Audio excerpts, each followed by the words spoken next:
نحمده ونصلي ونسلم على حبيبه الكريم أما بعد فأعوذ بالله من الشيطان الرجيم بسم الله الرحمن الرحيم يا أيها الذين آمنوا كتب عليكم الصيام كما كتب على الذين من قبلكم لعلكم تتقون صدق الله العظيم. آغاز درس قبل حصول برکت کے لیے ایک مرتبہ بارگاہ رسالت مآب صلی اللہ تعالی وسلم میں ہدیہ درود و سلام پیش کرنے پڑھیں. اللہم صلی وسلم علی سیدنا مولانا محمد معدن الجود والکرم وعلی آلہ واصحابہ وبارک وسلم صلاة و سلاما علیک یا رسول اللہ صلاة و سلاما علیک یا حبیب اللہ. رمضان المبارک کا یہ بہت ہی بابرکت مہینہ جس کی ہر گھڑی رحمت سے بھری ہوئی ہے. مسلسل جھماجھم اللہ کی رحمتیں برستی ہیں اور جو ایمان والے ہیں روزہ دار ہیں وہ اللہ کی رحمتوں سے خوب حصہ پاتے ہیں. رمضان شریف کے روزے کی فرضیت کے متعلق اور روزے کے فضائل کے متعلق میں چند حدیثیں جو اللہ کے رسول سرکار دو عالم صلی اللہ تعالی وسلم کے ارشادات ہیں، حضور صلی اللہ علیہ وسلم کا فرمان ہے، وہ پیش کرتا ہوں. پھر اس کے بعد کچھ اہم ضروری مسائل پیش کرتا ہوں. صحیح بخاری شریف اور صحیح مسلم میں حضرت ابو ہریرہ رضی اللہ عنہ سے روایت ہے، حضور اکرم صلی اللہ تعالی وسلم ارشاد فرماتے ہیں جب رمضان المبارک کا مہینہ آتا ہے آسمان کے دروازے کھول دیے جاتے ہیں. ایک روایت میں ہے کہ رحمت کے دروازے کھول دیے جاتے ہیں اور جہنم کے دروازے بند کر دیے جاتے ہیں اور شیاطین زنجیروں میں جکڑ دیے جاتے ہیں. حضرت امام احمد ابن حنبل اور امام ترمذی نے یہ روایت پیش کی ہے کہ جب ماہ رمضان المبارک کی پہلی رات ہوتی ہے تو شیاطین اور سرکش جن قید کر لیے جاتے ہیں اور جہنم کے دروازے بند کر دیے جاتے ہیں. تو ان میں سے کوئی دروازہ کھولا نہیں جاتا اور جنت کے دروازے کھول دیے جاتے ہیں، ان میں سے کوئی دروازہ بند نہیں کیا جاتا. اور ایک فرشتہ پکارتا ہے، اے خیر کے طلب کرنے والے متوجہ ہو جا اور اے شر کے چاہنے والے باز آ جا. اور کچھ لوگ جہنم سے آزاد ہوتے ہیں اور یہ ہر رات میں ہوتا ہے. سرکار دو عالم صلی اللہ تعالی وسلم کی ایک اور حدیث پاک حضرت ابن ماجہ نے حضرت انس ابن مالک رضی اللہ عنہ سے روایت کی. فرماتے ہیں سرکار دو عالم صلی اللہ علیہ وسلم رمضان شریف آیا، یہ وہ مہینہ آیا کہ اس میں ایک رات 1000 مہینوں سے بہتر ہے. جو اس سے محروم رہا وہ ہر چیز سے محروم رہا اور اس کی خیر سے وہی محروم ہوگا جو پورا محروم ہے. یعنی لیلۃ القدر، شب قدر، اسی ماہ مبارک میں رمضان المبارک کے اس عظیم مہینے میں شب قدر بھی ہوتی ہے. کئی حدیثوں کی روشنی میں فقہا فرماتے ہیں کہ رمضان المبارک کے آخری عشرے میں طاق راتوں میں کوئی رات ہوگی.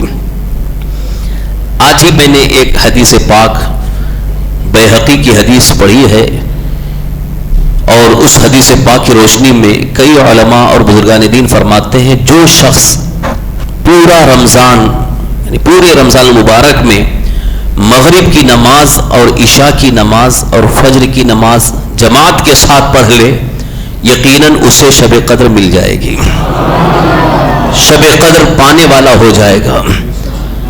شب قدر کی برکتیں جو احادیث میں ہیں اور اللہ تعالیٰ کا فرمان بھی ہے کہ 1000 مہینوں کی عبادت سے بہتر اسے اس رات میں ثواب ملے گا، یقیناً وہ بندہ اس کو پالے گا. اسی شب قدر کی تلاش میں کئی بزرگان دین سال بھر پوری راتیں شب بیداری کر کے وہ اس مبارک رات کو پانے کی کوشش کرتے ہیں. تو یہ امت کی آسانی کے لیے سرکار دو عالم صلی اللہ علیہ وسلم نے اشارہ دے دیا کہ رمضان شریف کے آخری عشرے میں 5 راتوں میں ہوگی.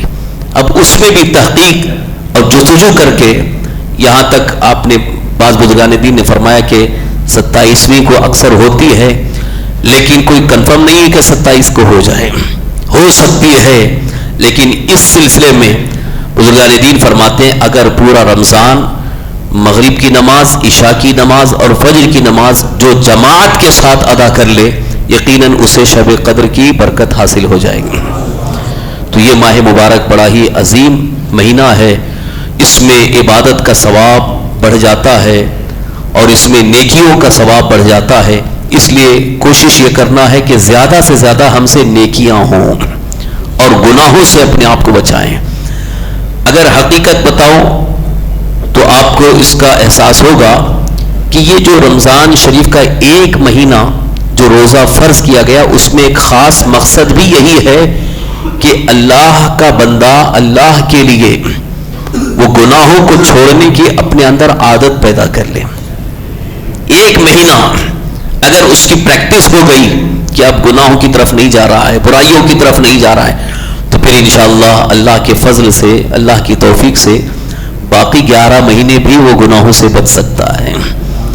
گناہوں سے بچانے اور برائیوں سے بچنے کی ایک تربیت، ایک ٹریننگ دینے کے لیے ماہ رمضان المبارک کے روزے فرض کیے گئے۔ جیسا کہ میں نے جمعہ میں بھی عرض کیا تھا، لعلکم تتقون، جو اللہ تعالیٰ نے فرمایا کہ تم پر روزے فرض کیے گئے، جیسا کہ پچھلی امتوں پر بھی فرض کیے گئے کہ تم متقی ہو جاؤ، پرہیزگار ہو جاؤ۔ تو متقی کیسے بنیں گے؟ جب تک حرام چیزوں کو نہیں چھوڑے گا بندہ اور گناہوں سے اپنے آپ کو نہیں بچائے گا، اس وقت تک وہ متقی بن نہیں سکتا۔ رات بھر نفل نمازیں پڑھتا رہے، 5 وقتہ نماز بھی ادا کرتا رہے، روزہ بھی رکھتا رہے، ساری عبادتیں کر رہا ہے، لیکن گناہ نہیں چھوڑ رہا ہے، تو پورا متقی نہیں ہوا۔ متقی ہونے کے لیے، پرہیزگار ہونے کے لیے اسے گناہوں سے بالکل اپنے آپ کو بچانا ضروری ہے۔ یہی وجہ ہے کہ اولیاء اللہ وہ اپنی پوری زندگی گناہوں سے بچتے ہوئے گزار لیتے ہیں، اس لیے اللہ کے وہ ولی بن جاتے ہیں، کیونکہ اللہ تعالیٰ نے فرمایا ان اولیاءہ الا المتقون، اللہ کے ولی تو متقی ہی ہیں۔ تو یہ متقی بننے کی ایک پریکٹس، ایک ٹریننگ ہے، ایک تربیت ہے جو ماہ رمضان المبارک میں ہمیں حاصل ہوتی ہے۔ اس چیز کی طرف خاص توجہ دینے کی ضرورت ہے کہ خالص روزہ کھانا پینا چھوڑ دینے کا مطلب نہیں ہے، بلکہ کھانا پینا آپ نے اللہ کی رضا کے لیے چھوڑ دیا ہے، صبح صادق سے لے کر غروب آفتاب تک روزے کی حالت میں، تو اسی طرح سے تمام گناہوں کو بھی چھوڑ دیں۔ خاص طور پر جو عام طور پر ہوتے ہیں ہم سے، غیبت، یہ ایک بڑا ہی خطرناک گناہ ہے جو اکثر لوگوں سے ہوتا رہتا ہے اور لوگ سمجھتے نہیں کہ وہ بھی گناہ ہے۔ بہت سارے لوگوں کو یہ پتہ ہی نہیں ہے کہ یہ بھی کوئی گناہ ہے، حالانکہ وہ بڑا گناہ ہے۔ قرآن کریم میں اللہ تعالیٰ کے فرمان میں اس کی مذمت آئی ہے۔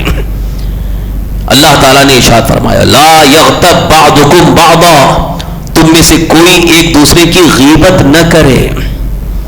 ایحب احدکم ان یاکل لحم اخیہ میتا، کیا تم میں سے کوئی اپنے مردار بھائی کا گوشت کھانا پسند کرتا ہے؟ یعنی پیٹ پیچھے برائی کرنا، غیبت کرنا، یہ مرے ہوئے بھائی کے گوشت کھانے جیسا ہے۔ کون پسند کرتا ہے؟ ویسے بھی انسان کا گوشت کھانا یہ حرام ہے، تو مردار کا کھانا یہ تو ویسے بھی حرام ہے، تو اس کو غیبت کو مردار کھانے جیسا قرار دیا گیا۔ لیکن آج کل عام طور پر لوگ بیٹھے ہیں اور غیبت ہوتی رہتی ہے، غیبت کو گناہ ہی نہیں سمجھتے ہیں۔ اچھا، یہاں ایک ذہن میں لوگوں کے ایک بات بیٹھی ہے، اس کو دور کرنا ضروری ہے۔ بعض لوگ یہ کہتے ہیں ارے جو چیز ان کے اندر ہے وہی تو میں بیان کر رہا ہوں۔ کبھی کبھی جب برائی کرتے ہیں، کسی کی پیٹھ پیچھے غیبت ہوتی ہے، برائی ہوتی ہے، تو ان سے جب کہا جاتا ہے کہ کیوں برائی کر رہے ہو، مت برائی کرو، تو کہہ رہے ہیں جو ان کے اندر ہے وہی تو بیان کر رہا ہوں۔ تو جو کسی کے اندر برائی ہے اسی کو اس کے پیٹھ پیچھے بیان کرنا، یہی تو غیبت ہے۔ اور اگر اس کے اندر وہ نہیں ہے اور آپ بیان کر رہے ہو تو یہ تو بہتان ہو جائے گا، یہ بھی بڑا گناہ ہے۔ جیسے کوئی چور نہیں ہے، اس کو کوئی چور کہے تو یہ بہتان ہو جائے گا۔ بہتان بہت بڑا گناہ ہے، وہ بھی اللہ تعالیٰ کی بارگاہ میں بہت بڑا جرم ہے۔ اس لیے سرکار دو عالم صلی اللہ علیہ وسلم ارشاد فرماتے ہیں کہ روزہ رکھ کر، خاص طور پر روزہ رکھنے کے بعد غیبت سے بالکل بچے رہو۔ غیبت بالکل نہ ہونے پائے. کان بند کر لو کہ کوئی ہمارے سامنے غیبت بھی نہ کرے اور ہم کسی کی غیبت بھی نہ کریں. کیوں؟ اس کی وجہ حضور صلی اللہ علیہ وسلم نے یہ فرمایا کہ روزہ جو ہے یہ جہنم کی آگ سے بچانے کے لیے ڈھال کا کام کرتا ہے. ڈھال ہے. الصیام جنہ. حضور صلی اللہ علیہ وسلم نے فرمایا کہ روزہ ڈھال ہے. ڈھال جیسے جنگ میں پہلے کے لوگ جنگ میں دشمن کے وار کو روکنے کے لیے جو استعمال کرتے تھے جس کو ڈھال بولتے تھے کہ تلوار کا وار بھی رک رہا ہے, تیر آتا ہے تو رک جاتا ہے, وہ لوہے کی ایک بہت بڑی ڈھال ہوتی تھی, اس کو عربی میں جنہ کہا گیا. تو حضور صلی اللہ علیہ وسلم فرماتے ہیں کہ روزہ بھی ڈھال ہے, یعنی بہت ساری آفتوں اور بلاؤں اور مصیبتوں سے تمہیں بچاتا ہے اور میدان محشر میں کل قیامت میں جہنم کی آگ سے تمہیں بچاتا ہے. روزہ ڈھال ہے, مگر حضور فرماتے ہیں اگر کسی نے غیبت کیا تو وہ ڈھال پھٹ جائے گی, اور جب ڈھال پھٹ جاتی ہے تو وار کو روک نہیں سکتی ہے. تو جیسے تیر بھی اس میں سے آ رہا ہے, دشمن کا وار بھی ہو رہا ہے, اس لیے حضور صلی اللہ علیہ وسلم فرماتے ہیں کہ روزہ ڈھال ہے, اس کو مت پھاڑو. اگر پھاڑ دیے تو پھر وہ روکنے کا کام نہیں کرے گا. اسی لیے فرمایا گیا کہ غیبت کی وجہ سے روزے کی نورانیت ختم ہو جاتی ہے, روزے کا جو نور حاصل ہونے والا ہے وہ ختم ہو جاتی ہے. اس لیے آج کے درس میں خاص طور پر یہ گزارش کروں گا کہ غیبت سے بچنے کی ہمیشہ اپنے اندر عادت بنا لے اور کوشش کرے. یہ اگر ہم سے کبھی ہونے جا رہی ہے تو فوراً اس پر استغفار پڑھ کے لا حول پڑھیں. غیبت بالکل نہیں ہونا چاہیے, بہت سخت گناہ ہے. ایک روایت میں یہ آیا ہے کہ غیبت کرنے کی وجہ سے اس کے منہ سے ایک قسم کی بدبو نکلتی ہے, بدبو نکلتی ہے, اور فرشتے اس سے کوسوں دور بھاگتے ہیں کہ اس سے بدبو نکل رہی ہے. اور بزرگان دین نے فرمایا کہ اگر اللہ تعالی ہماری ناک میں وہ قوت عطا فرما دے تو جس معاشرے میں, جس سماج میں غیبت ہو رہی وہاں ہم ایک منٹ بھی رہنا پسند نہیں کریں گے. اتنی خطرناک بدبو اس کے منہ سے نکلتی ہے جو غیبت کرتا ہے. اب آپ بتائیے, غیبت اتنا بڑا جرم ہے, اتنا بڑا گناہ ہے, اور لوگ بڑی آسانی سے اس کو کر رہے ہیں. اور اس کا ایک بہت بڑا نقصان حدیث پاک کی روشنی میں بزرگان دین فرماتے ہیں کہ غیبت کرنے کی وجہ سے ہماری نیکیاں اس کو چلی جاتی ہیں جس کی ہم غیبت کر رہے ہیں. میں نے اگر کسی کی غیبت کی تو ہماری جو نیکیاں ہیں وہ اس کو دی جاتی ہیں جس کی ہم نے غیبت کی ہے. تو ہمارا تو نقصان ہوا, فائدہ کیا ہوا؟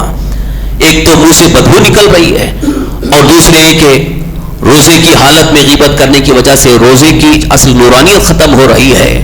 مردار گوشت کھانے جیسا عذاب ہے, اتنا بڑا گناہ ہے, اور اس الٹا اپنی نیکیاں اٹھا کر کے دی جائیں گی. تو اس سے بہتر یہ ہے کہ ہم غیبت سے اپنی زبان کو روکے رکھیں. اور اگر رمضان شریف میں روزے کی حالت میں غیبت سے ہم نے اپنے آپ کو بچا لیا تو انشاءاللہ پھر کبھی ہماری زبان سے غیبت نہیں ہوگی. کوشش کی جائے تاکہ غیبت ہم سے نہ ہو. اب آئیے رمضان شریف کے روزے کے مسائل بھی سیکھنے کی کوشش کریں. علم دین حاصل کرنا ہر مسلمان مرد و عورت پر فرض ہے. سرکار دو عالم صلی اللہ علیہ وسلم کا ارشاد ہے, حضور صلی اللہ علیہ وسلم فرماتے ہیں طلب العلم فریضۃ علی کل مسلم و مسلمہ. علم حاصل کرنا, علم دین سیکھنا ہر مسلمان مرد و عورت پر فرض ہے. اب یہ اس فرض کی کیا حیثیت ہے, کتنی مقدار فرض ہے, اس پر بہت طویل گفتگو ہے. صرف اتنا عرض کر رہا ہوں کہ جو اصل ہمارے دین سے تعلق رکھنے والے مسائل ہیں, مسئلے ہیں, جیسے نماز کا مسئلہ, روزے کا مسئلہ, زکوٰۃ کا مسئلہ, حج کا مسئلہ, جو ہماری زندگی میں جو فرض ہیں ہمارے اوپر, ان کے مسائل سیکھنا جاننا یہ ضروری ہے. کون سی چیز حلال, کون سی چیز حرام, اس کا بھی جاننا ضروری ہے. یہ علم دین سے ہے. دنیا کی بڑی بڑی تعلیم آپ حاصل کر لیتے ہو, بڑے بڑے لاکھوں روپے دے کر کے اچھے اچھے کورس آپ پڑھ لیتے ہو, سیکھ لیتے ہو, لیکن جو آخرت میں کام آنے والا یہ علم جو فری میں مل رہا ہے, مفت میں حاصل ہو رہا ہے, اسے نہیں حاصل کرنا چاہتے.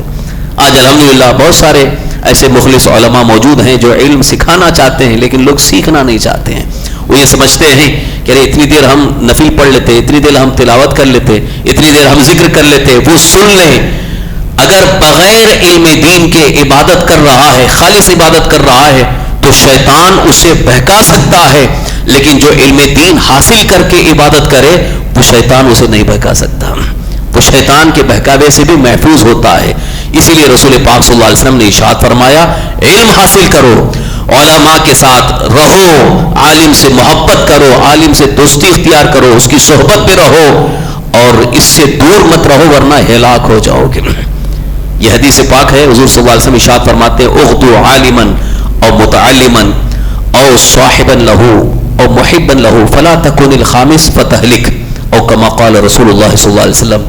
رسول کائنات صلی اللہ علیہ وسلم ارشاد فرماتے ہیں یا تو آپ عالم بن جاؤ یا متعلم بنو یعنی علم سیکھنے والا بنو, یا عالم کا دوست بنو, ساتھی بنو, یا اس کی صحبت میں بیٹھنے والے, اس کی صحبت میں رہنے والے بنو. پانچویں مت بنو, ہلاک ہو جاؤ گے. یہ ہمارے آقا حضور صلی اللہ علیہ وسلم نے فرمایا. یقیناً میں نے دیکھا کہ جو علم دین سے دور ہیں ان کی زندگی برباد ہے, بیکار ہے, وہ گناہوں میں ہے, نہ جانے کیسی کیسی زندگی وہ گزار رہے. اللہ ہی محفوظ رکھے. مرنے کے بعد انہیں بڑا افسوس ہوگا. اور قابل مبارکباد وہ ہیں جنہوں نے علم دین حاصل کرنے کے لیے علماء سے قریب ہوئے اور علم دین حاصل کر کے اس کے مطابق عمل کرتے رہے. تو آج رمضان المبارک کے روزے کے مسائل کے متعلق صرف 2 اہم مسئلے عرض کر رہا ہوں. انشاءاللہ یہ کنٹینیو درس رہے گا اور ہم نے مختصر ٹائم رکھا ہے, صرف 15 منٹ کا درس رہے گا تاکہ جتنا آپ سنیں سیکھیں اس کو یاد بھی رکھیں. کبھی کبھی ایسا ہوتا ہے کہ ہم زیادہ پڑھا دیتے ہیں تو سب چیزیں بھول جاتے ہیں, بھول نہ جائیں اس لیے بہت مختصر کم مسائل بیان کیے جائیں گے تاکہ آپ کو یاد بھی رہیں اور آپ کوشش کریں کہ وہ مسئلہ خود سمجھ لیے, اب دوسروں کو بھی بتائیے, گھر والوں کو بتائیے, دوست و احباب کو بتائیے, تو علم سیکھنے کا بھی ثواب اور دوسروں کو علم سکھانے کا بھی ثواب ہوگا. رسول کائنات صلی اللہ علیہ وسلم ارشاد فرماتے جو بندہ مومن علم دین حاصل کر کے دوسروں تک پہنچاتا ہے اسے 70 صدیقوں کا ثواب عطا کیا جائے گا. لہذا رمضان المبارک کے روزے کے حوالے سے, چونکہ روزہ ایک عبادت ہے, اب روزہ کہتے کسے ہیں اس کو سمجھ لیں. عربی میں اس کے لیے لفظ صوم آیا, صوم, صاد واو میم, صوم, اس کی جمع صیام. جیسے قرآن شریف میں آیا ہے یا ایھا الذین آمنوا کتب علیکم الصیام, صیام روزے. تو اب روزہ کسے کہتے ہیں؟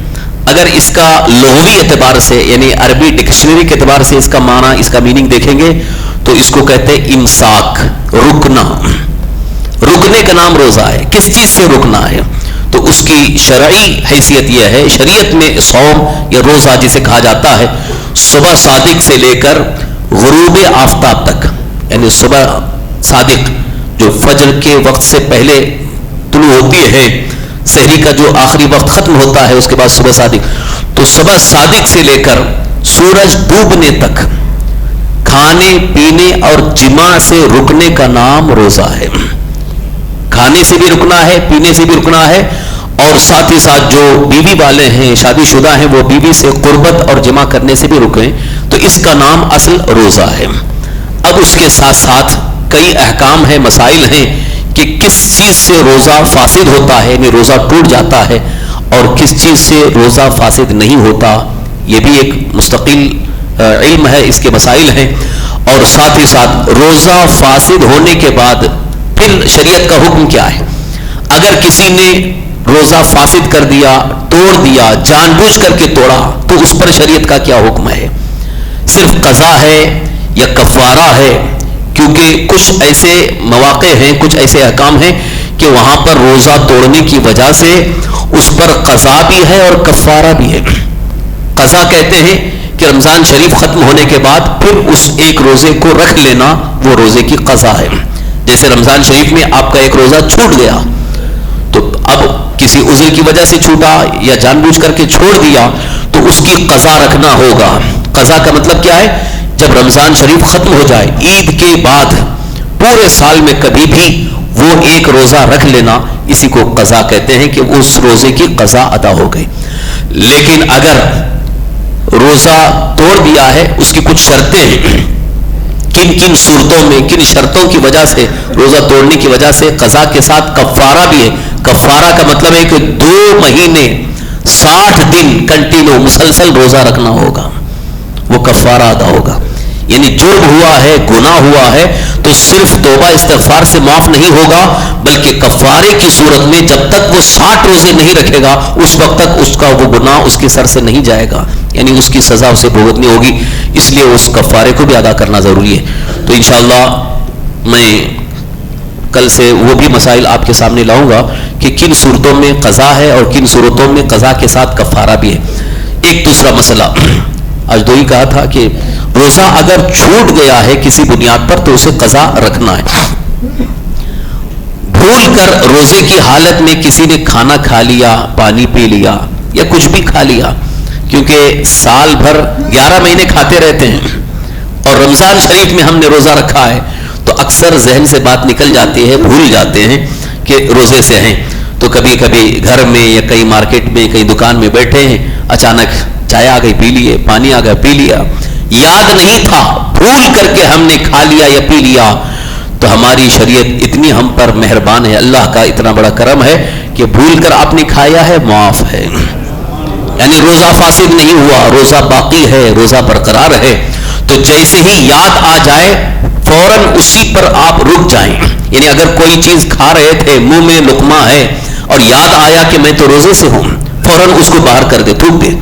اب یاد آنے کے بعد نگلنا نہیں ہے، یاد آنے کے بعد اس کو فوراً باہر تھوک دینا، لیکن کھا چکا ہے، نگل لیا ہے، اس کے بعد یاد آیا تو بھی اس کا روزہ برقرار ہے، یعنی روزہ باقی ہے، روزہ گیا نہیں ہے، وہ روزے کی ہی حالت میں مکمل پورا دن رہے۔ اسی طرح سے اگر پانی پی لیا، بعد میں اس کو پتہ یاد آیا ارے میں تو روزے سے تھا، تو یاد آنے کے بعد اب اس کے بعد وہ رک جائے، اس کے یعنی روزے ہی سے رہے، لہذا اس کا روزہ برقرار ہے، اس کا روزہ صحیح ہے۔ اس سلسلے میں سرکار دو عالم صلی اللہ علیہ وسلم ارشاد فرماتے ہیں کہ گویا من جانب اللہ، یعنی اللہ ہی کی طرف سے اس کو کھلا دیا گیا ہے کہ بھول گیا ہے، کیونکہ یہ بھول جانا بھی ایک انسان کے لیے عذر ہے، ایک اس کے لیے رخصت کا ایک سبب ہے، اس لیے بھول کر کھا پی لینے سے روزہ فاسد نہیں ہوتا ہے، روزہ برقرار رہتا ہے۔ اب اس کے بعد اگر کوئی کھا لیتا ہے تو پھر اس کا روزہ چلا جائے گا، یعنی یاد آنے کے بعد پھر کھا رہا ہے، یہ سوچ کر کے میرا تو روزہ ٹوٹ گیا، میرا تو روزہ چلا گیا، یہ سوچ کر کے پھر کھا لیا، تب اس کا روزہ فاسد ہوگا۔ لیکن بھول کر کے صرف کھا لیا تھا اور یاد آتے ہی فوراً وہ اس پر رک گیا اور کنٹینیو اس نے کیا، اس کا روزہ صحیح ہے اور روزہ اس کا برقرار ہے۔ انشاءاللہ پھر کل مزید مسائل بیان کیے جائیں گے۔ اللہ تعالی ہم سب کو شریعت مطہرہ کے مسائل سیکھنے اور اس پر عمل کرنے کی توفیق عطا فرمائے اور مکمل علم دین حاصل کرنے کی توفیق اور جذبہ عطا فرمائے۔ اللہ یا رحمان یا رحیم ہم سب کے روزوں کو قبول فرما، یا اللہ ہمیں ہر گناہ ہر برائی سے محفوظ فرما، تمام برائیوں سے یا اللہ ہم سب کی حفاظت فرما، یا اللہ یا رحمان و رحیم ہماری روزی میں، روزگار میں، عمر میں خوب برکتیں عطا فرما، ایمان پر ہمیں زندہ رکھ، ایمانی پر خاتمہ نصیب فرما، آمین بجاہ النبی الامین، وصلی اللہ تعالی علی خیر خلقہ سیدنا محمد وعلی آلہ وصحبہ اجمعین برحمتک یا ارحم الراحمین۔ السلام علیکم ورحمۃ اللہ وبرکاتہ۔